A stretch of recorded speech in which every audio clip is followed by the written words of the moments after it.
تلاوت کردہ آیات مبارکہ کا ترجمہ: وَلَا تَقْتُلُوا النَّفْسَ الَّتِي حَرَّمَ اللَّهُ، اس شخص کو مت قتل کرو جس کا قتل کرنا اللہ نے حرام کروا دیا ہے، الا بالحق، مگر حق پر قتل کرو۔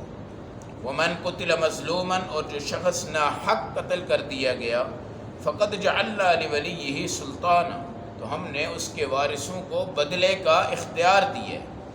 فَلَا يُسْرِفْ فِي الْقَتْلِ، مگر قتل کے بدلے میں اسراف اور حد سے آگے نہ بڑھو۔ إِنَّهُ كَانَ مَنْصُورًا، بے شک وہ اللہ رب العزت کا بندہ مدد کے قابل ہے۔ وَلَا تَقْرَبُوا مَالَ الْيَتِيمِ، اور یتیم کے مال کے قریب بھی نہ جاؤ، إِلَّا بِالَّتِي هِيَ أَحْسَنُ، مگر اچھے انداز سے، حَتَّى يَبْلُغَ أَشُدَّهُ، یہاں تک کہ وہ بالغ ہو جائے۔ وَأَوْفُوا بِالْعَهْدِ، جب کسی سے وعدہ کرو اسے پورا کرو۔ إِنَّ الْعَهْدَ كَانَ مَسْئُولًا، بے شک وعدے کے متعلق اللہ کے ہاں سوال کیا جائے گا۔ آیت نمبر 33-34، پارہ نمبر 15، سورۃ بنی اسرائیل۔ قتل انسان، کسی کو ناحق قتل نہ کیا جائے۔ نبی صلی اللہ علیہ وسلم کا فرمان ہے کہ قیامت کے دن ایک سوال حقوق اللہ کا ہے اور ایک حقوق العباد کا ہے، جو سب سے پہلے ہوگی۔ حقوق اللہ کے سوال میں سب سے پہلے نماز ہے، اور حقوق العباد کے سوال میں سب سے پہلے قتل ناحق ہے۔ اللہ معاف کرے، قتل کی بیماری جس قوم میں پھیل جاتی ہے، وہ قوم کبھی سکھ کا سانس نہیں لے سکتی۔ آپ تو پنجاب میں ہیں، ذرا قبائلی علاقوں میں جا کر دیکھیں، جہاں 30 سال 20 سال 40 سال 50 سال سے قتل ببدلہ قتل چل رہا ہے۔ ایک اس کا قتل، دوسرا ادھر سے قتل، پھر ادھر سے قتل، پھر ادھر سے قتل، پھر ادھر سے قتل، پھر ادھر سے قتل۔ نبی صلی اللہ علیہ وآلہ وسلم فرماتے ہیں، مسلمان دماءکم و اموالکم، اس کا خون، اس کا مال، اس کا جسم، اس کی ذات تمہارے لیے اس طرح قابل احترام ہے جس طرح بیت اللہ قابل احترام ہے، قرآن قابل احترام ہے، دین قابل احترام ہے، یہ تمام کی تمام چیزیں قابل احترام ہیں۔ جمعہ قابل احترام ہے۔ مسلمان کی قیمت کیا ہے؟ مسلمان کی قیمت کیا ہے؟ قرآن نے کیا خوبصورت جملہ کھینچا ہے، اگر دانت توڑے اس کا دانت توڑو، آنکھ نکالے آنکھ نکالو، ناک کاٹے ناک کاٹو، زبان کاٹے زبان کاٹو۔ اور یاد رکھیے گا، ایک ہوتا ہے انسان کو قتل کرنا کسی ہتھیار کے ساتھ، اور ایک ہوتا ہے انسان کو قتل کرنا اپنی زبان کے ساتھ۔ ہتھیار سے قتل کرنے پہ ایک انسان جاتا ہے، اور زبان سے قتل کرنے پہ پوری انسانیت چلی جاتی ہے۔ اللہ رب العزت، کسی شاعر نے کہا تھا، جراحات السنان لها التیام ولا یلتام ما جرح اللسان، جو زبان زخم لگاتی ہے وہ کبھی بھرتا نہیں ہے، اور جو ہم چاقو سے زخم لگاتے ہیں اس کو مرہم بھی بھر دیتی ہے۔ زبان ایک ایسی چیز ہے جو نعمت بھی ہے، زحمت بھی ہے، رحمت بھی ہے، عذاب بھی ہے، جنت بھی ہے، جہنم بھی ہے۔ اللہ معاف کرے، اسی زبان سے 99 سال کا کافر مرتے وقت کلمہ پڑھ گیا تو سیدھا جنت میں ہے، اور 99 سال مسلمان مرتے وقت کلمے سے پھر گیا تو جہنم میں چلا گیا۔ ایمان لانا کمال نہیں ہے، نماز پڑھنا کمال نہیں ہے، قرآن پڑھنا کمال نہیں ہے، یہ تو آپ کے ایمان کا تقاضا ہے۔ اصل یہ ہے کہ اس ایمان کو بچا کر اپنی قبر تک جاؤ، اور موت آئے تو تمہیں کلمہ نصیب ہو، موت آئے تو نماز نصیب ہو، موت آئے تو تمہیں نظام نصیب ہو۔ ایک پٹواری مر گیا، بچے کہنے لگے کلمہ پڑھ لے ابا، کلمہ پڑھ لے ابا۔ وہ مربع گن رہا تھا، دائیں طرف اتنے مربع، بائیں طرف اتنے مربع، مشرق کی جانب اتنے، مغرب کی جانب اتنے، یہ جانب شمال کی ہے، یہ جانب جنوب کی ہے۔ بچے کہہ رہے ہیں کلمہ پڑھو، لقنوا موتاکم بلا الہ الا اللہ۔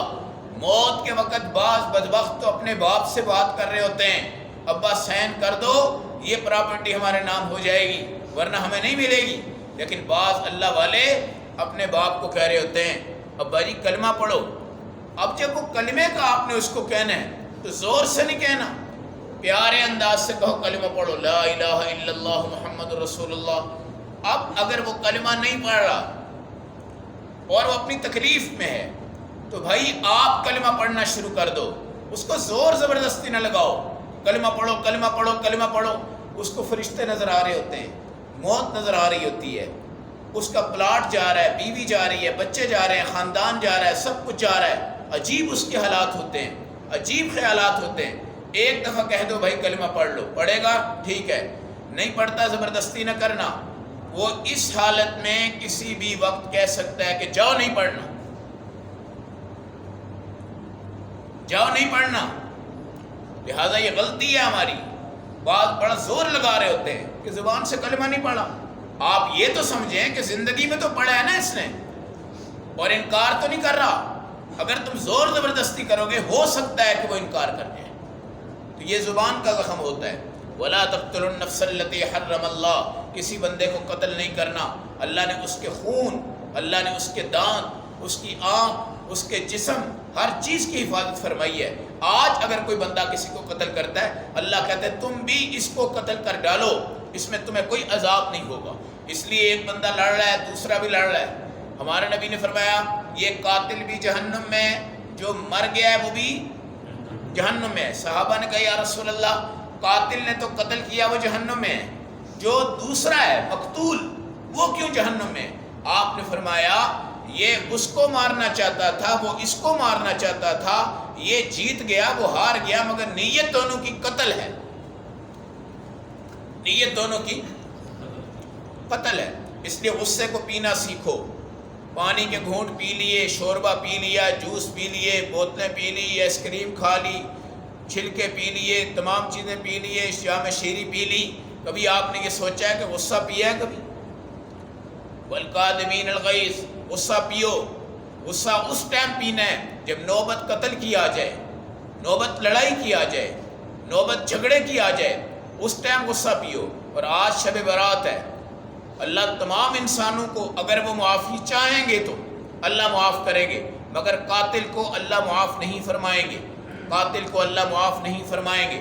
اس لیے اگر کوئی قتل ہو گیا اس کے بدلے میں قتل کر دو, بات ختم ہو گئی. وہ قتل ہو گیا, اگر اس کے وارث یہ کہتے ہیں کہ ہم نے اس کو قتل کے بدلے میں قتل نہیں کرنا, ہم نے دیت لینی. کیا لینی؟ تو 100 اونٹ. کتنی دیت ہے اس کی؟ 100. ایک اونٹ اگر 1.5 لاکھ روپے کا ہے تو اس کا مطلب ایک انسان کی دیت اس دور میں 1.5 کروڑ روپیہ ہے. 1.5 کروڑ. اور یہ دیت ایک بندہ نہیں ہڑپ کر سکتا, بلکہ اس کے وارثوں میں تقسیم کی جائے گی. وارثوں میں کیا کی جائے گی؟ تقسیم کی جائے گی. تو قتل کے بدلے میں, قتل کو عربی میں قصاص کہتے ہیں, اور قتل کے بدلے میں آپ پیسے لے لیں, اس کو عربی میں دیت کہتے ہیں. اس کو کیا کہتے ہیں؟ دیت. آپ قتل پہ قتل کر دیں ٹھیک ہے, آپ قتل پہ دیت لے لیں تو بھی ٹھیک ہے. اگر کچھ نہیں ہے پھر سب سے پہلا حساب خون کا ہوگا. قیامت کے دن سب سے پہلے حساب خون کا ہوگا. اور یہ قتل کر کس لیے رہا ہے؟ پیسے کے لیے, دولت کے لیے, اناپسندی کے لیے. حضور صلی اللہ علیہ وآلہ وسلم نے ایسے سب لوگوں کو فتح مکہ کے موقع پہ معاف کر دیا. فتح مکہ کے موقع پہ آپ کے چچا کو حضرت وحشی نے شہید کیا. سب سے درد مندانہ شہادت حضرت حمزہ, حضرت حسین, اور تیسرے نمبر پہ حضرت عثمان غنی رضی اللہ تعالیٰ عنہ کی. حضور کے سامنے جب وحشی نے آ کر کہا کہ میں نے اسلام قبول کرنا ہے تو اللہ کے نبی نے فرمایا پڑھ کلمہ. آپ نے کلمہ پڑھایا. پھر آپ نے فرمایا بھائی جب تم میری مجلس میں آؤ تو چہرہ مجھے نہ دکھانا, مجھے وہ وقت یاد آتا ہے کہ جب تم نے میری چچا کو بے دردی کے ساتھ کیا کیا تھا, شہید کیا تھا, شہید کیا تھا. اور قرآن کی دوسری آیت کہتی ہے یتیم کے مال کے قریب نہ جانا. جو یتیم کا مال کھاتا ہے وہ اپنے پیٹ میں آگ بھرتا ہے. قرآن انداز بیان کرتا ہے, حضور پاک فرماتے ہیں میں محمد اور یتیم کو پالنے والا ایسے جنت میں جائیں گے جیسے یہ 2 انگلیاں ہیں. یہ 2 انگلیاں کٹھی ہیں ایسے نبی کے ساتھ یتیم کی سرپرستی کرنے والا کہاں جائے گا؟ جنت میں جائے گا۔ اور میرے نبی نے فرمایا جس محلے میں یتیم نہیں ہے وہ خدا کی رحمتوں سے محروم محلہ ہوتا ہے۔ اللہ کے نبی کا فرمان ہے یتیم کے ساتھ اس کے دسترخوان پہ بیٹھ کے کھاؤ گے، اللہ رب العزت مسکرا کے تمہیں معاف فرمائیں گے۔ حضور اکرم صلی اللہ علیہ وآلہ وسلم فرماتے ہیں یتیموں کے مال پہ نہ جاؤ بلکہ اپنی دولت یتیموں کو کھلاؤ۔ اور آج کیا ہوتا ہے کہ وارث اس کے مال کو جیب میں ڈالتا ہے اور یہ کہتا ہے جب یہ بالغ ہوگا اس کو دے دوں گا۔ اس سے کیا کرتا ہے؟ بزنس کرتا ہے۔ یہ بزنس حرام ہے، اس سے کمائی کرتا ہے، اگر نفع بچے کو نہیں دیتا یہ حرام ہے۔ ہڑپ کر جاتا ہے، یہ حرام ہے۔ اور ہڑپ کرنے والا یہ سوچے کہ میں کتنی روٹیاں کھا سکتا ہوں، میں کتنے کپڑے پہن سکتا ہوں، میں کتنی جوتیاں پہن سکتا ہوں، اور ہڑپ کرنے والا 50 سال کا بوڑھا ہو رہا ہے اور آج یتیم کے مال کو کھا رہا ہے، یتیم بچی کے مال کو کھا رہا ہے، یتیموں پہ دلاسا دے کے رشتہ داروں کو بتا رہا ہے کہ میں اس کا بہت بڑا ہمدرد ہوں، اور اندر سے دیمک کی طرح اس کو کیا کرتا جا رہا ہے؟ چاٹتا جا رہا ہے۔ یاد رکھنا یتیم سے تعلق رکھو، گھر میں یتیم کو پالو، محلے میں یتیم ہے آپ اس کی پرورش کرو۔ آپ کے یہ جو مدارس ہیں اس ٹائم کرونا وائرس کی زد میں ہیں اور بڑے سے بڑے مدارس اس ٹائم اس طرح نیچے آتے جا رہے ہیں، ان کو اٹھاؤ، اوپر اٹھا لو، اور ان کے سائے کے نیچے یتیم بچے بیٹھے ہوئے ہیں جن کا باپ ان کو کپڑے نہیں دیتا، جوتی نہیں دیتا، کھانا نہیں دیتا، پانی نہیں دیتا، پینا نہیں دیتا۔ کھانا، پانی، جوتی، دوائی، ہر چیز اللہ مدرسے سے پوری کرتا ہے، اور یہ مدرسے میں یتیم بچے جو پرورش پا رہے ہیں آپ کی دولتیں ہیں جو ان کے مدرسوں کے اندر جا کے تقسیم ہوتی جا رہی ہیں۔ احسان نہیں جتلانا، اگر زکوٰۃ دینی ہے تو اللہ کا حکم ہے اور آپ کی زکوٰۃ یہ کھا رہے ہیں، یہ احسان ان کا آپ کے اوپر ہے، آپ کا ان پر نہیں ہے۔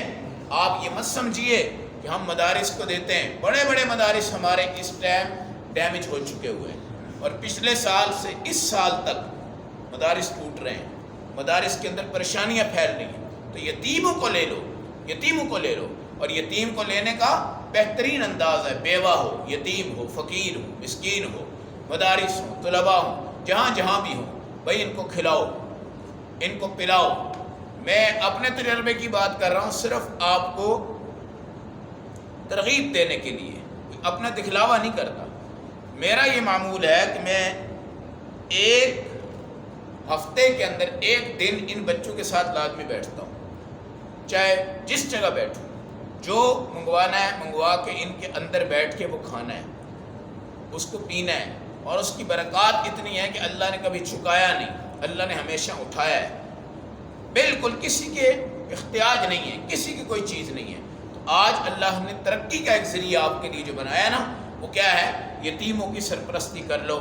یتیم جہاں جہاں بھی ہے، خاص طور پہ یتیم بچیاں ہیں جو اس وقت بڑھ رہی ہیں اور ان کی جوانی آ رہی ہے، ایسی بچیوں کو ڈھونڈو اور اپنی دولت ان پر لگا کر ان کو رخصت کر کے ان کے گھروں تک پہنچا دو۔ اس سے بڑا کوئی انعام آپ کو نصیب نہیں ہوگا جو آپ کو آخرت میں نصیب ہوگا۔ اس لیے شب برات ہے، آج کی رات میں کیا ہے؟ پچھلے سال سے آج تک جو فرشتوں نے کیا ہے اللہ وہ فائل اپنے پاس واپس لیں گے۔ آج کی رات کو اگلے سال کی رات تک ایک حساب ہے جو فرشتوں کے حوالے کیا جائے گا۔ شاید ہمارا نام موت والوں میں آ جائے، شاید ہمارے گھر میں کسی بچے کی پیدائش کے آج فیصلے ہو جائیں، شاید آج اللہ کی طرف سے کوئی دین کے معاملات کے فیصلے ہوں، دنیا کے معاملات کے فیصلے ہوں۔ یہ فیصلے اللہ کر چکے ہیں، صرف فرشتوں کو یہ بتاتے ہیں آج سے لے کے اگلے سال تک تم نے یہ کام کرنے ہیں، اور یہ فرشتے آج لے کے آتے ہیں۔ اسرائیل کو موت کے کاغذ دیے جا رہے ہیں، اور بارش والے کو کب تک بارشیں ہونی ہیں وہ تمام کاغذ دیے جا رہے ہیں، اور اس طرح تمام روزی پہنچانے والے جو فرشتے ہیں ان کو اللہ رب العزت آج روزی کے نظام کیا کر رہے ہیں؟ دیتے جا رہے ہیں۔ اور اللہ کی طرف سے آواز آتی ہے حل من مستغفر، کیا کوئی توبہ والا ہے میں اس کی توبہ قبول کروں؟ توبہ میں نے اس دن جمعہ میں بھی بتایا، یہ نہیں ہے کہ توبہ کرو توبہ کرو، ہاں جی ہم توبہ کرتے ہیں توبہ کرتے ہیں، یہ توبہ نہیں ہے، یہ توبہ نہیں ہے۔ اس کو لوگ توبہ سمجھتے ہیں، اس کو لوگ اپنی نجات سمجھتے ہیں۔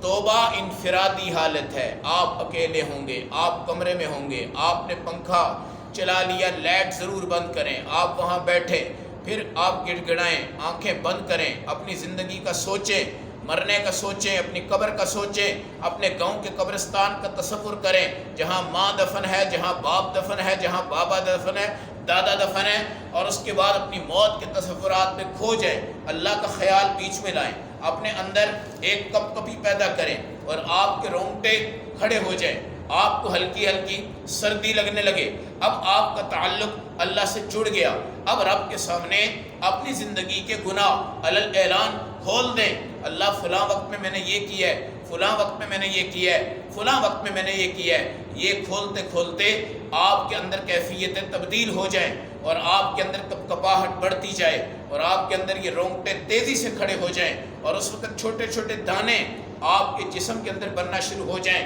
اس وقت آپ سمجھیے اب آپ کے اندر اللہ نے وہ سپلائی کھول دی ہے کہ جہاں سے آپ کے گناہوں کو اللہ باہر پھینکنے لگے، اس وقت اپنے رب سے سچی توبہ کرو اور توبہ کرتے رہو کرتے رہو کرتے رہو، اگر وہ جھوٹی بھی ہے اللہ اسی کیفیت میں اس کو سچا کر دیں گے، اور یہ توبہ جب قبول ہو جائے گی تو آپ کی جان بھی بدلے گی، جہان بھی بدلے گی۔ یاد رکھیں توبہ کے بعد پوری کائنات میں انقلاب آتا ہے، پوری کائنات میں، یہ توبہ نہیں ہے۔ مولوی صاحب نے کہا توبہ کرو، پڑھو بھائی استغفر اللہ، پڑھو بھائی استغفر اللہ، ہم نے پڑھ لیا شکر ادا کر دیا، نہیں، یہ جو ہم بیعت کرتے ہیں نا بزرگوں سے، اس بیعت کا مقصد یہ ہوتا ہے وہ ایک دعا کرتے ہیں، ہم اس میں شامل ہوتے ہیں، وہ دعا جو کرنے والے ہیں وہ 24 گھنٹے اللہ اور اس کے رسول کی محبت میں کھوئے رہتے ہیں وہ بزرگ، ہم ان سے دعا کرواتے ہیں۔ بیعت کا بھی یہ مقصد نہیں ہے کہ ہم نے بیعت کر لی ہے تو ہمارا پار ہو گیا ہے، اس لیے شب برات میں 4 عمل کرنے ہیں، قرآن کی تلاوت، درود شریف کی کثرت، استغفار کی کثرت، یہ چیزیں، اور روزہ اگر آپ رکھنا چاہیں، کوئی زبردستی کوئی واجب نہیں ہے، اگر ہو سکے کوئی جانا چاہے قبرستان میں اکیلا جائے، قبرستان میں اکیلا جائے، ہمارے نبی جنت البقیع میں گئے ہیں اس رات کو، لیکن مجمع لے کے جانا، گروپ بنا کے جانا اور ڈولی بنا کے جانا یہ نہیں ہے، کوئی بھی قبرستان ہے وہاں جائیں، والدین کی قبر پہ جائیں، ہو سکتا ہے، نہیں ہو سکتا یہاں بیٹھیں، اللہ کے سامنے پڑھیں، تلاوت کریں، پوری رات جاگنا کوئی شرط نہیں ہے، مسجد میں رہنا کوئی شرط نہیں ہے، روزے کو لازمی سمجھنا کوئی شرط نہیں ہے۔ یہ جو بیری کے پتے، آج ساری بیریاں خالی ہو گئی ہیں، بالکل جھوٹ ہے کہ اللہ اس کے ذریعے تمہارے سارے گناہ دھو دیتے ہیں، خدا کے بندو زبان ہے، اللہ نے زبان عطا فرمائی ہے، روٹی کھاتے ہیں، پانی پیتے ہیں، سب کچھ کرتے ہیں، اللہ نے آزادی ہیں، بیری کے پتوں سے نہانے سے گناہ نہیں دھلتے، بیری کے پتوں کو جلانے سے گناہ نہیں دھلتے، پوری دنیا کی بیریوں میں ڈوب جاؤ، لٹک جاؤ، بیٹھ جاؤ، گناہوں کے دھلنے کا اس کے ساتھ کسی قسم کا کوئی تعلق نہیں ہے۔ ہمارے نبی نے روزہ یہ رکھا کہ اگر اللہ اس وقت میری موت کا فیصلہ کر رہے ہیں نا، اسرائیل کو بتا رہے ہیں کہ جناب فلاں صاحب کو فلاں وقت میں ان کی روح نکال لینا، اللہ کے نبی نے کہا کہ میں چاہتا ہوں کہ میرا بھی اگر نام آ رہا ہے تو میرا روزہ ہو، روزے کی حالت میں میرا نام آ جائے، تاکہ اللہ مجھے کیا دے دے، برکت نصیب فرما دے۔ اور حقیقت میں شب برات رمضان کی تیاری ہے، رمضان کی تیاری ہے کہ ہم اپنے گناہوں کو پاک کر لیں، صاف کر لیں، شفاف کر لیں۔ اس لیے میرے بھائی اللہ رب العزت نے آپ کو جو زندگی عطا فرمائی ہے، آپ اس میں عبادات کرتے ہیں بڑے کمزوری انداز سے، اور ہماری عبادات کے جو حالات ہیں وہ بھی ہمارے سامنے ہیں، اس لیے اپنے رب سے سچی توبہ کر کے اپنی زندگی کو بدلو، اس کو حسین بناؤ، خوشبودار بناؤ، سکھ والی بناؤ، چین والی بناؤ۔ زندگی وہ ہوتی ہے جس کے اندر عبادت زیادہ ہو، دنیا کم ہو، اعمال زیادہ ہو، دنیا کم ہو، عبادات زیادہ ہو، دنیا کم ہو۔ آج غور کرنا ہے کہ آپ اور میں اپنی دنیا کی کمائی کے لیے 24 گھنٹے میں کتنا وقت دے رہے ہیں۔ اس کے لیے ہمیں پورا لاہور، پورے ادارے، پوری کمپنیاں، پورے جامعات کہتے ہیں یہ بہت تیز بڑا چست آدمی ہے، کیا ہے؟ بڑا چست آدمی ہے۔ اور دین کے معاملے میں آ جائیں تو وہ 30 سال کا ہے، لیکن دین کے معاملے میں وہ 130 سال کا بنا ہوا ہے، 130 سال کا بنا ہوا ہے دین کے معاملے میں۔ ویسے وہ کرکٹ کا کھلاڑی ہے، جمپ لگاتا ہے، تیراکی کرتا ہے، جہاز اڑاتا ہے، ہاکی کھیلتا ہے، فٹ بال کھیلتا ہے، کرکٹ کھیلتا ہے، گیمیں کھیلتا ہے، سینموں میں جاتا ہے، دوڑے لگاتا ہے، سب کچھ کرتا ہے، دنیا اس کو ہیرو کہتی ہے، لیکن مسجد کے معاملات میں وہ بالکل زیرو پہ ہے۔ اللہ کو ایسی جوانی سے کوئی محبت نہیں ہے، اللہ کو اس جوانی سے محبت ہے جہاں اللہ والے موجود ہوتے ہیں۔ آج رائی ونڈ میں ہمارے بزرگ ہیں، مولانا نظر الرحمان صاحب، اس ٹائم تو وہ ہر وقت اس کیفیت میں نظر آتے ہیں کہ دیکھنے والا کہتا ہے کہ پتہ نہیں یہ کس ٹائم اللہ کو پیارے ہو جائیں گے جی. لیکن جن حضرات نے ان کی نماز دیکھی ہے وہ اپنی نماز میں بالکل صحابہ کا انداز رکھتے ہیں. اگر وہ چاہیں تو آدھا گھنٹہ بھی 2 نفلوں میں کھڑے ہو سکتے ہیں، نہ ادھر ہلتے ہیں نہ ادھر ہلتے ہیں، بالکل اللہ سے جڑا ہوا تعلق، اللہ سے. یہ ہے جوان بندہ. ہم کہتے ہیں یار یہ تو دنیا سے جانے والے ہیں، اللہ کے ہاں بالکل ہیرو ہیں جی. اور جو نماز نہیں پڑھتا، اس لیے آج کی رات توبہ کرنی ہے بھائی. یہ جلسے کوئی نہیں ہے، تقریریں کوئی نہیں ہے. بعض لوگ کہتے ہیں کوئی بیان شیان، کوئی نعت شاد، کوئی پروگرام شروگرام، کوئی نہیں، کچھ بھی نہیں. صرف اپنے اللہ سے آج توبہ کرنی ہے. وہ گھر میں بیٹھ کے بھی ہوگی، بچوں میں بیٹھ کے بھی ہوگی، اپنے کمرے میں بیٹھ کے ہوگی، لیکن تنہائی میں اپنی موت کے تصور کے بعد جو توبہ کی توفیق نصیب ہوتی ہے نا، وہ جلسوں میں مجموع میں نہیں ہوتی. بڑے بڑے لوگ کھڑے ہوتے توبہ لی توبہ لی توبہ لی توبہ. یہ توبہ نہیں ہے، اس کو توبہ نہیں کہتے. یہ ایک جلسہ ہے بس.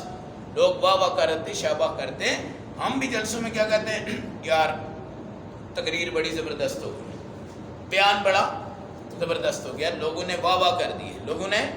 یہ کوئی جلسہ نہیں ہے، یہ کوئی تقریر نہیں ہے. تقریر کیا ہوتی ہے، ہم اپنے کسی بھائی کو پکڑ کے دین پہ لگا دیں، بس یہ آپ کی زندگی کا ٹارگٹ ہوتا ہے.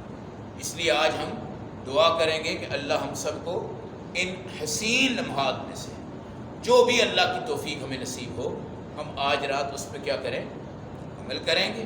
اور انشاءاللہ آئندہ کی زندگی اللہ اور اس کے رسول کے حکموں کے مطابق گزاریں گے. اور آج یہ جو 2 گناہ ذکر کیے گئے ہیں، آپ یتیموں کے ساتھ اچھائی کریں، ظلم نہ کریں، اور قتل کی طرف مت جائیں. آج یہی وہ گناہگار ہیں جن کی آج مغفرت نہیں ہوگی.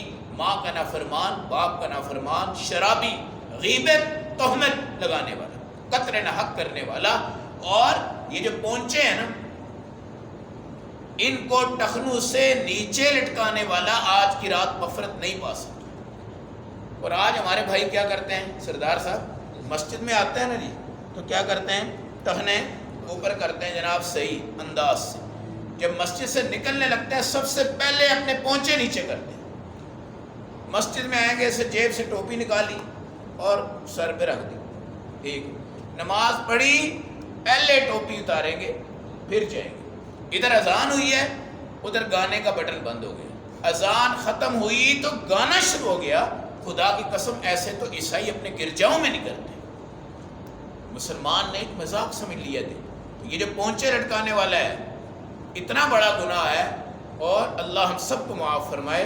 اس رات معاف نہیں ہوتا، آپ خود اندازہ لگا لیں. پونچے اوپر رکھا کریں بھائی. یہ نصف پنڈلی تک اللہ کے نبی کے پونچے ہوتے تھے، نصف پنڈلی تک. یہ نہیں ہے کہ وہ آپ اوپر کرتے تھے، آپ سلواتے ہی اتنے تھے، حضور سلواتے ہی اتنے تھے. اپنی عادت میں یہ چیز بنا لو، اپنی عادت میں یہ چیز بنا لو. کپڑا بھی آپ کا کم لگے گا، کپڑا بھی آدھا میٹر آپ کا بچ جائے گا. وہ ہمارے طارق صاحب بیٹھے ہوئے ہیں، ان کو پوچھیں پہنچے اگر ہم اوپر کرتے ہیں تو کتنا کپڑا بچ سکتا ہے ہمارا. اللہ کی قسم. ایک ہمارے درزی ہیں کماہا میں، انہوں نے لکھا ہوا بھائی میں اس بندے کے کپڑے سلائی کروں گا جو اپنے پہنچے شریعت کے مطابق رکھے. موجود ہے. اور اس کے پاس جتنے ہمارے تبلیغ والے ہیں، اب وہ بندہ کہیں باہر چلا گیا، آج سے 10 سال پہلے کی بات ہے. وہ کہیں کا مسافر تھا، ادھر کماہا میں کسی جگہ اس نے چھوٹی موٹی دکان ڈالی تھی. اس نے لکھا ہوا تھا، اب اللہ نے اس کو باہر کے ملک میں پہنچا دیا، اور وہاں پہ وہ سلائی کرتا ہے، جو بھی کرتا ہے. اللہ ہم سب کو عمل کی سمجھ کی